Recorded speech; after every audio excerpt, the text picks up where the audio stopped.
Hello विद्यार्थी भाई बहनों, धोरण 11 विषय अर्थशास्त्र प्रकरण नंबर 5 आवक अने खर्चना ख्यालों। आवक अने खर्चना ख्यालनी अंदर आज आपणे जे अभ्यास करवानो छे ए टॉपिकनुं नाम छे सरेराश स्थिर खर्च। सरेराश स्थिर खर्चनी आज आपणे चर्चा करीशुं। तो कि सरेराश स्थिर खर्च एटले शुं? तो कि सरेराश स्थिर खर्च एटले स्थिर खर्चने कुल उत्पादनना एकमों वडे भागवाथी जे सरेराश खर्च प्राप्त थाय छे जेने सरेराश स्थिर खर्च अथवा तो एकम दीठ स्थिर खर्च तरीके ओळखवामां आवे छे। मित्रों, आपणे अहींया जोईए सरेराश स्थिर खर्चमां कि स्थिर खर्चने कुल उत्पादनना एकमों वडे भागवाथी सरेराश खर्च प्राप्त थाय छे। सरेराश खर्च ए एकम दीठ स्थिर खर्च छे। सरेराश स्थिर खर्चनुं आपणे सूत्र जोईए तो कि सरेराश स्थिर खर्च जेने AFC तरीके ओळखवामां आवे छे, जेने average fixed cost AFC average fixed cost तरीके सरेराश स्थिर खर्चने ओळखवामां आवे छे। अने कुल स्थिर खर्च जे छे एने टोटल फिक्स कोस्ट तरीके ओळखवामां आवे छे। कुल उत्पादनना जे एकमों छे जेने टोटल प्रोडक्शन TP तरीके ओळखवामां आवे छे। सरेराश स्थिर खर्चनुं आपणे एनुं सूत्र जोईए तो कि सरेराश स्थिर खर्च बराबर कुल स्थिर खर्च छे भाग्या उत्पादनना एकमों छे अने जे आवे छे एने आपणे सरेराश स्थिर खर्च तरीके ओळखीए छीए। दाखला तरीके अहींया एवुं कहेवा मांगे छे कि एक पेढ़ीनुं कुल स्थिर खर्च जे छे ए कुल स्थिर खर्च 50,000 रुपया छे अने पेढ़ी 1000 एकमोनुं उत्पादन करे छे एटले 50,000 AFC बराबर 50,000 भाग्या 10,000 बराबर 50 रुपया। एटले कि पेढ़ी एक एकमनुं उत्पादन करे छे ए एकमनुं सरेराश स्थिर खर्च जे छे ए 50 रुपया आवे छे। सरेराश स्थिर खर्चनी आपणे वात करीए तो कि सरेराश स्थिर खर्चनी रेखा जे छे ए ऋण ढारवाળી छे, आड़ी धरीने नजीकथी पसार थाय छे, परंतु ए कदापि आड़ी धरीने आ सरेराश स्थिर खर्चनी रेखा जे छे ए कदापि स्पर्शती नथी, बंने वच्चे डिस्टन्स रहे छे, जेने AFC एवरेज फिक्स कोस्ट एटले सरेराश स्थिर खर्च तरीके आपणे एने ओळखीए छीए।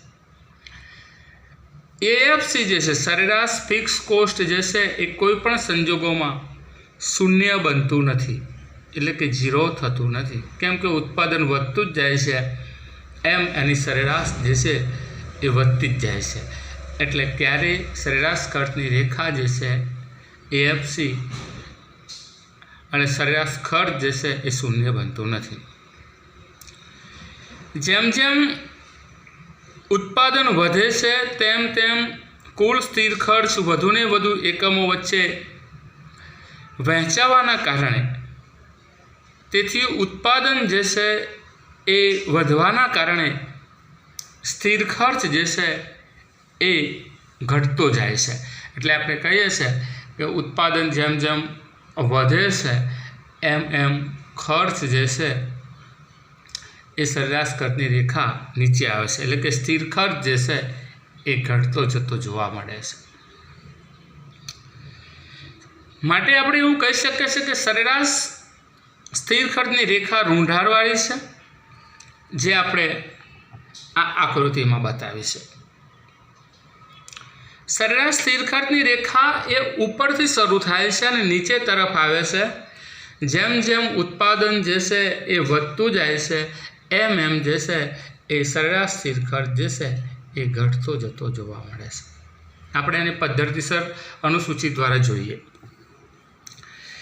અહીંયા સરેરાશ સ્થિર ખર્ચની એક અનુસૂચિ આપી છે. એમાં આ જે છે ટીપી એટલે ટોટલ પ્રોડક્શન, ઉત્પાદનનું પ્રમાણ જે છે એના એકમો આપેલા છે. કુલ સ્થિર ખર્ચ ટોટલ ફિક્સ કોસ્ટ અહીંયા આપણને જો આ આપેલા છે 60. સરેરાશ સ્થિર ખર્ચ જેને એવરેજ ફિક્સ કોસ્ટ તરીકે ઓળખવામાં આવે છે કે જે 60, 30, 20, 15 આપેલા છે. આપણે જોઈએ છે કે એક એકમ ઉત્પાદન કરવાનો કુલ સ્થિર ખર્ચ 60 છે અને સરેરાશ સ્થિર ખર્ચ 60 છે. 2 એકમનું ઉત્પાદન કરતાં કુલ સ્થિર ખર્ચ 60 જ રહેશે, પણ અહીંયા 60ની જગ્યાએ 30 થઈ જાય છે બે એકમના કારણે. 3 એકમ થતાં સ્થિર ખર્ચ 60 છે અને જે સરેરાશ સ્થિર ખર્ચ 20 રૂપિયા થાય છે. 4 એકમનું ઉત્પાદન કરતાં કુલ સ્થિર ખર્ચ 60 છે અને સરેરાશ સ્થિર ખર્ચ 15 થાય છે. 5 એકમનું ઉત્પાદન કરતાં જે 12 થાય છે. ઉત્પાદન 1, 2, 3, 4, 5 અહીંયા ઉત્પાદનમાં થતો સતત વધારો આપણને દર્શાવે છે. કુલ સ્થિર ખર્ચ એ સ્થિર જ રહેશે 60 રૂપિયા. સરેરાશ સ્થિર ખર્ચ જે છે આ એકમો વચ્ચે ભાગવાના કારણે 60, 30, 20, 15, 12 થાય છે. એટલે સરેરાશ સ્થિર ખર્ચ સતત અહીંયા ઘટતો જાય છે. આપણે જોઈએ છે સરેરાશ સ્થિર ખર્ચની આકૃતિમાં કે એક એકમનું ઉત્પાદન કરવાનો સરેરાશ સ્થિર ખર્ચ જે છે એ આ 60 રૂપિયા છે. એટલે આ 60 રૂપિયા છે એ બિંદુએ. 2 એકમનું ઉત્પાદન કરવામાં આવે છે મિત્રો, તો 2 એકમનું ઉત્પાદન કરતાં સરેરાશ સ્થિર ખર્ચ 30 રૂપિયા થાય છે, જ્યાં બી બિંદુએ જોઈએ છે. એટલે સરેરાશ સ્થિર ખર્ચની રેખા ઉપરથી નીચે તરફ આવતી એ બિંદુથી બી બિંદુ તરફ આપણને જોવા મળે છે. 3 એકમનું ઉત્પાદન કરવાના કારણે સરેરાશ સ્થિર ખર્ચ જે છે ઘટીને 20 રૂપિયા થાય છે, જે સી બિંદુએ આપણે જોઈએ છે. અને ત્યાર પછી 4 એકમનું ઉત્પાદન કરીએ આપણે, 4 એકમનું, તો સરેરાશ સ્થિર ખર્ચ જે છે એ અહીંયા જે છે એ 15 રૂપિયા થતો જતો જોવા મળે છે. આ 15 રૂપિયા છે, બરાબર, જે આ 15 રૂપિયા છે.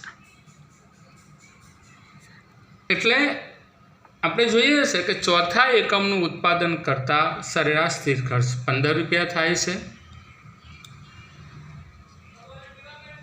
ડી બિંદુએ. અને પાંચમા એકમનું ઉત્પાદન કરીએ છીએ આપણે ત્યારે